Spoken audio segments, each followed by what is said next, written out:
आज हम बात करेंगे करोड़ों यूथ के इंस्पिरेशन, आइडल, इंडिया के leading business icon Ratan Tata जी के बारे में। टाटा ग्रुप ऑफ कंपनी के सक्सेसफुल चेयरमैन, एक इंडस्ट्रियल होने के साथ साथ वो जिंदा दिल इंसान भी है। गाइस, उनका जन्म 28 दिसंबर 1937 को मुंबई में हुआ था। उनका पूरा नाम था रतन नवल टाटा। बचपन में उनके माता पिता का डिवोर्स होने के बाद वो उनकी दादी के साथ रहते थे। बचपन से ही उनको उनकी दादी ने एथिक्स और मोरल का पाठ पढ़ाया था और बताया था कि कुछ भी हो जाए लेकिन ऐसा कोई कदम नहीं उठाना जिसे अपने खानदान पे आँच आ जाए। ये बात रतन टाटा जी ने ऐसी बांध ली कि वो आज तक फॉलो करते आ रहे। रतन टाटा जी ने अपनी स्कूल ख़त्म कर ली और वो अपने हायर एजुकेशन के लिए अमेरिका के कॉर्नेल यूनिवर्सिटी में एडमिशन ले लिया और ग्रेजुएशन ख़त्म करने के बाद उनको IBM जैसी बड़ी कंपनी में जॉब ऑफर की गई।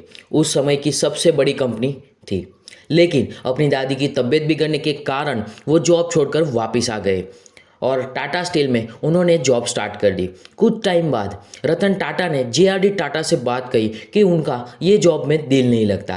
तब JRD टाटा ने नेल्को कंपनी संभालने के लिए रतन टाटा को दे दी और नेल्को कंपनी इलेक्ट्रॉनिक सेक्टर में काम कर रही थी और तब ये कंपनी काफ़ी लॉस में चल रही थी। और यहाँ पे आया एक twist. Guys, Nelco take over होने के बाद हो रही गलती को सुधारने के लिए रतन टाटा ने पूरी कंपनी को एनालाइज करना स्टार्ट कर दिया और ग्राउंड लेवल से लेकर ऊपर तक उन्होंने कई चेंजेस किए और उनकी ये लीडरशिप की वजह से नेल्को कंपनी के सारे डेब्ट्स क्लियर हो गए और नेल्को एक फिर से प्रॉफिट मेकिंग कंपनी बन गई।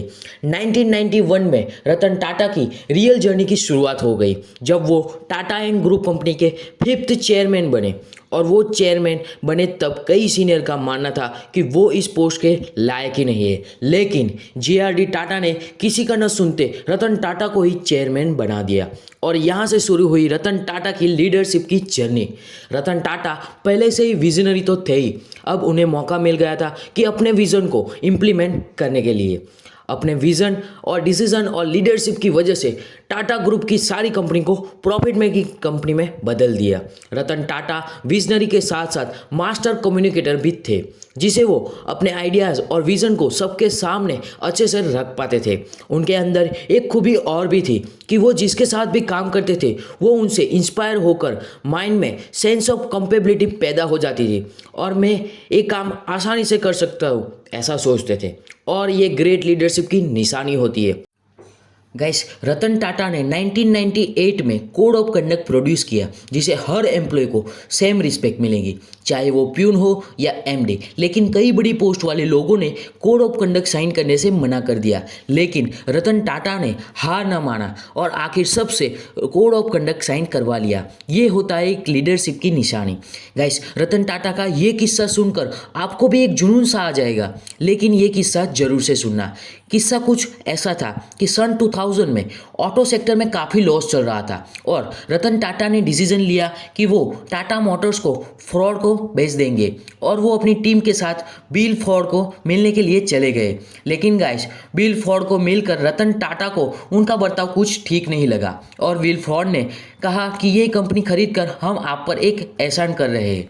रतन टाटा को ये बात काफ़ी चुभी और वो उसी टाइम इंडिया वापस आ गए और उन्होंने डिसाइड किया कि वो अपनी कंपनी को नहीं बेचेंगे और रतन टाटा की अपनी मेहनत और विजन को एक करग में रखते हैं और उसी की वजह से वो कुछ ही समय में अच्छे रिजल्ट भी मिलते हैं और यही फॉर्मूला उन्होंने अपनी लॉस मेकर टाटा मोटर्स में लगाया और कुछ ही समय के बाद वो प्रॉफिट मेकर कंपनी बन गई और 2008 में ठीक 8 साल बाद फोर्ड मोटर का दिवाला निकल गया और उनकी प्रीमियम कार्स लॉस में चलने लगी। उसी वक्त रतन टाटा ने वो कंपनी को $2.3 बिलियन में खरीद लिया और लॉस मेकर कंपनी को प्रॉफिट मेकर कंपनी बना दिया।